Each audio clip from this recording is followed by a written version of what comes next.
We're here in beautiful Paris, and we're here with Jack Gavigan from ZCASH, very known privacy coin, of course, top 25 in the coin market cap. So, welcome, Jack. How are you doing? I'm good. I'm good. I'm enjoying this lovely sunny day here in Paris. Yeah.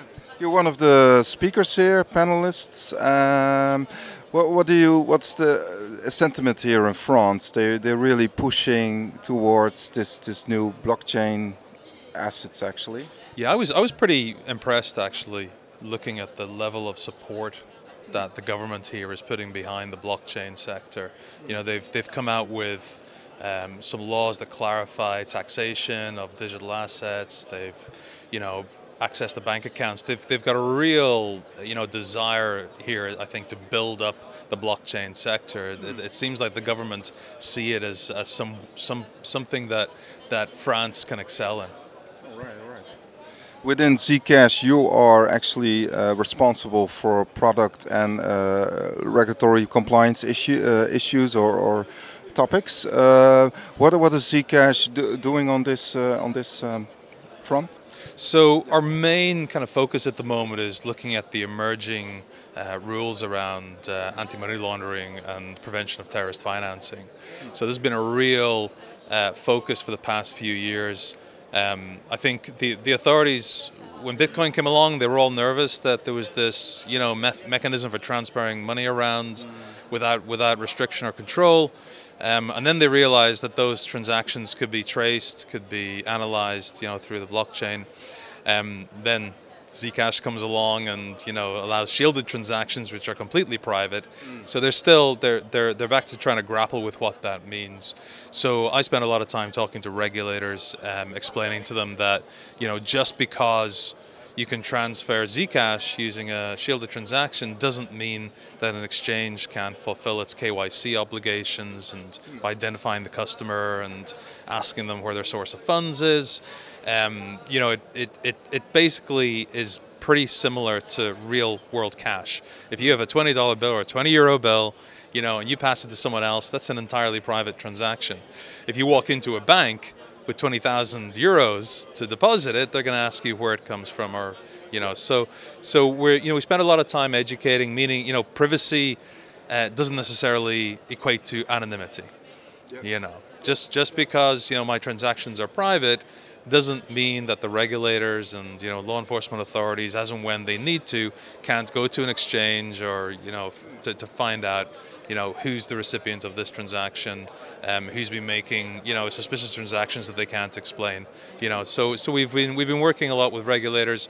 You know, again, was chatting with some of the regulators here during this conference, and they're very open and receptive to listening and learning more about this technology. What are actually the challenges for ZCASH in this respect? Actually, in this topic, I mean. Do you have to explain continuously what ZCASH is actually? Yeah, a lot of it is about education. You know, like we believe that good regulation stems from well-educated policymakers and legislators. So we put effort, and, you know, that's my kind of, you know, main role within ZCASH, is to help educate these people, to help them understand what the technology is, what it means for them.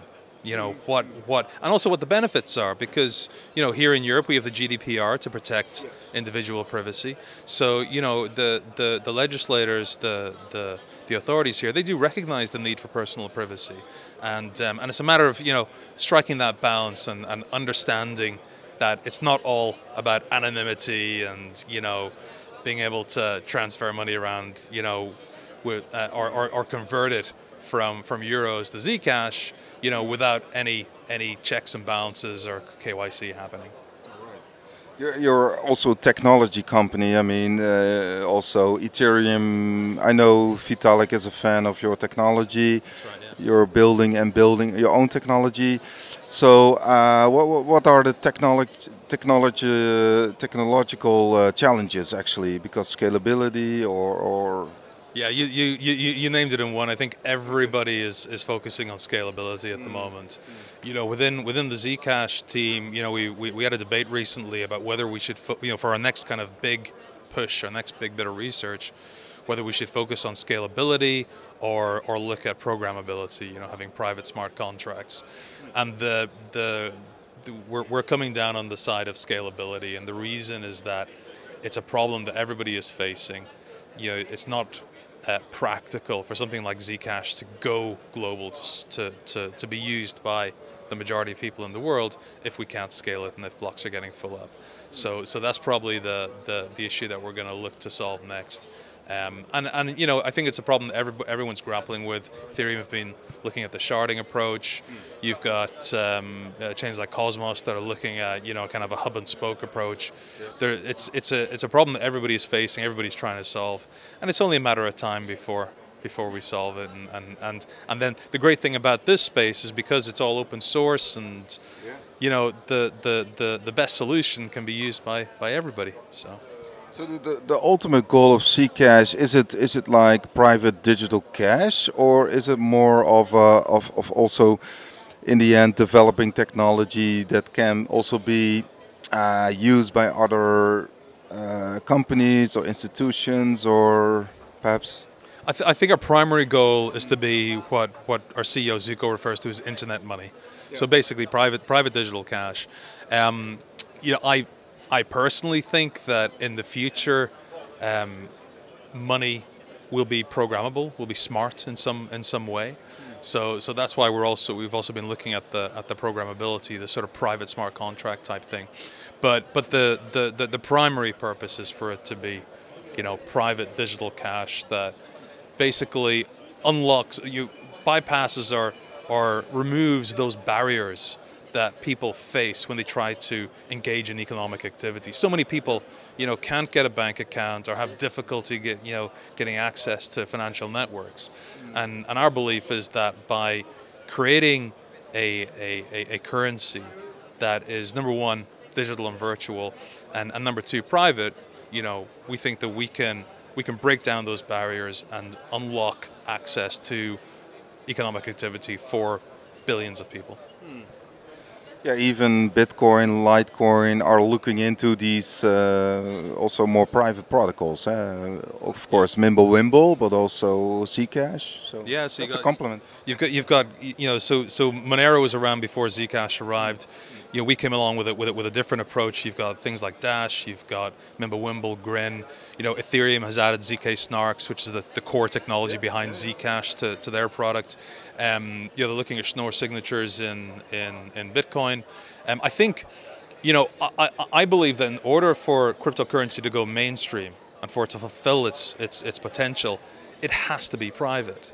You know, if every single financial transaction that we carried out, whether it's, you know, buying a metro ticket, or subscribing to a magazine or a newspaper, or donating to a non-profit or supporting a political party, you know, if all of those transactions were public and available for anyone to see, I don't think that'd be a very good world to live in. You know, and it raises all sorts of questions then about the potential for, you know, foreign hostile parties to influence people. You know, so I really do believe that privacy is a solid requirement. And you know, the existence of legislation to protect individuals' privacy indicates that governments, you know, have that same thought.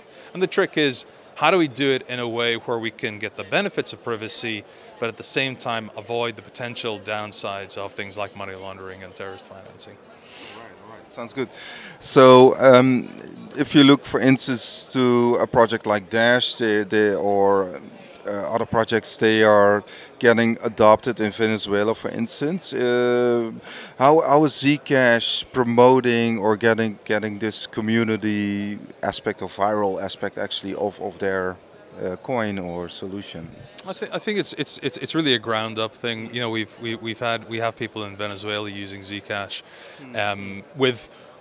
with a team that the size of ours. You know, we're a fairly small team in the grand scheme of things. You know, we have to rely on that ground up. We have to rely on that bottom up adoption. So we're not in the position of being able to go out and, you know, spend an awful lot of money marketing it. You know, it's about understanding what customers want, you know, what the users want, and then providing that to them, making it easier to use. So last year, for example, we rolled out this big upgrade which vastly increased the efficiency of creating shielded transactions. That makes it possible to create shielded transactions on a mobile phone where that wasn't really practical before. You had to use a desktop CPU.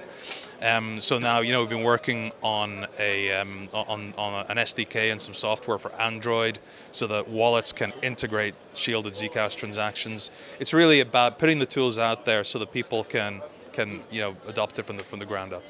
Right. Thank you very much, Jack, for your insights. All the best with your project or with ZCASH, of course. And yeah, have a nice day. Thank you.